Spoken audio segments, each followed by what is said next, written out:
कक्षा 11 वार्षिक परीक्षा 2024 फसल उत्पादन एवं उत्थान शास्त्र के इम्पोर्टेंट क्वेश्चन आंसर्स जो वार्षिक परीक्षा में पूछे जा सकते हैं इस वीडियो में कवर किए गए हैं। इसलिए वीडियो को शुरू करने से पहले वीडियो को लाइक कर दें, चैनल को सब्सक्राइब कर दें और बेल आइकन को ऑल पर सेलेक्ट कर दें, क्योंकि इस चैनल पर ऐसी ही इन्फॉर्मेटिव वीडियो पर कंटेंट मिलता रहेगा। प्रश्न क्रमांक 5वां हो जाएगा, अंतर्वर्तीय फसल लेने के कोई दो सिद्धांत लिखिए। इसका उत्तर हो जाएगा, अंतर्वर्ती फसल लेने के दो सिद्धांत निम्नलिखित हैं। पहला, फसलें ऐसी लेनी चाहिए जिनकी वृद्धि कम हो।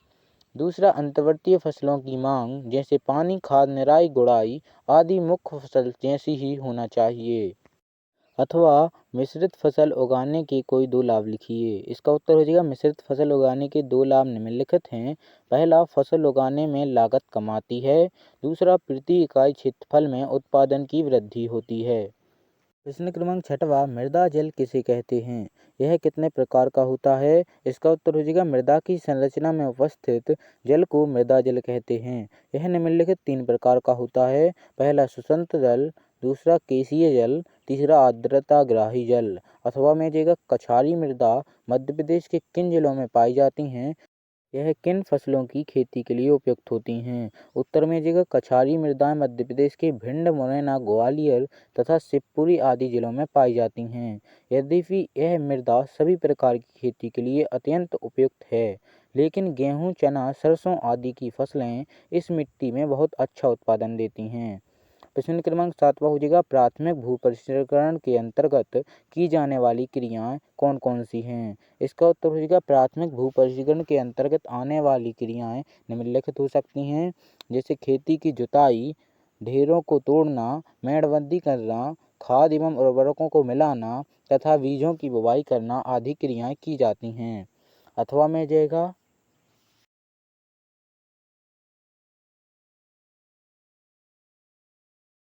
शून्य भू परिष्करण से आपका क्या आशय है? उत्तर हो जाएगा, शून्य भू परिष्करण न्यूनतम भू परिष्करण का चरम बिंदु है। इस विधि में केवल बुवाई के लिए ही कोण बनाए जाते हैं या फिर बीजों को डीलर द्वारा बोया जाता है। वह मुँह पर एवं बैकमैन में मतानुसार शून्य भू परिष्करण भर प्रणाली है, जिससे बीज सेया की तैयार होती है, भूमि की न्यूनतम जुताई की जाती है।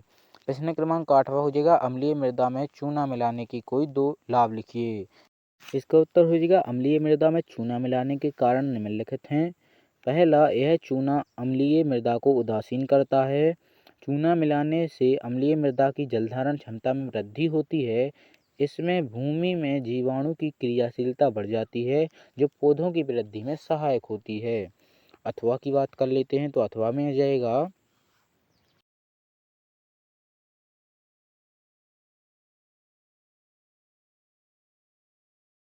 अम्लीय मृदा बनने के कोई 3 कारण लिखिए। इसका उत्तर हो जाएगा, अम्लीय मृदा के प्रमुख 3 कारण निम्नलिखित हैं। पहला, जैविक पदार्थों का विघटन। दूसरा, मृदा चट्टानों की प्रकृति। तीसरा, अम्लीय उर्वरकों का प्रयोग तथा अपसरण।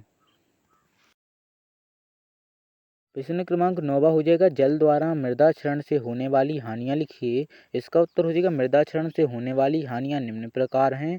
पहला, इसके द्वारा भूमि की ऊपरी उपजाऊ सतह नष्ट हो जाती है। दूसरा, भूमि का उपजाऊपन नष्ट होने से फसलों का उत्पादन अत्यंत कम हो जाता है। तीसरा, वर्षा का जल उपधावन के रूप में नष्ट हो जाता है तथा भूमि जल को अवशोषित नहीं कर पाती है, जिससे भूमि जल सतह नीचे हो जाती है। अथवा में जाएगा, भू क्षरण के 4 कारण लिखिए। उत्तर में आ जाएगा, मृदा क्षरण को प्रभावित करने वाले प्रमुख कारक निम्न हैं। पहला, वर्षा की मात्रा एवं उसका वितरण। दूसरा, भूमि का ढाल तथा उसकी किस्म। तीसरा, भूमि पर वनस्पति की उपस्थिति। तीसरा, वायु की गति। प्रश्न क्रमांक 10वां हो जाएगा, मिट्टी पलटने वाले हल के 4 कार्य लिखिए। इसका उत्तर हो जाएगा, मिट्टी पलटने वाले हल निम्नलिखित कार्यों के लिए उपयोगी रहते हैं, जैसे परती भूमि को तोड़ने के लिए। दूसरा, हरी खाद को फसल के मिट्टी के नीचे दबाने के लिए। तीसरा, धान की रोपाई हेतु पानी से भरे खेतों की तैयारी के लिए।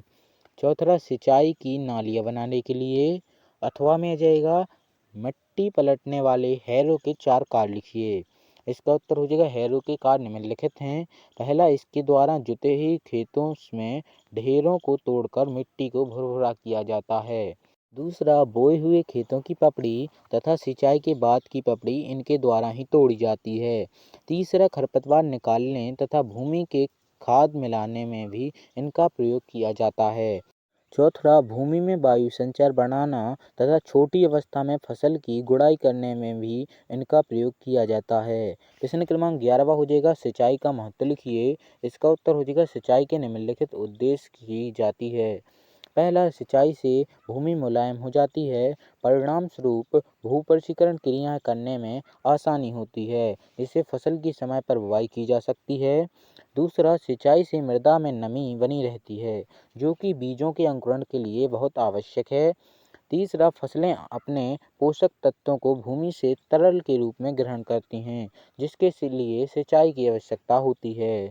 चौथा, सिंचाई से भूमि में लाभदायक जीवाणुओं की सक्रियता बढ़ जाती है तथा हानिकारक कीटों जैसे दीमक का प्रकोप कम होता है।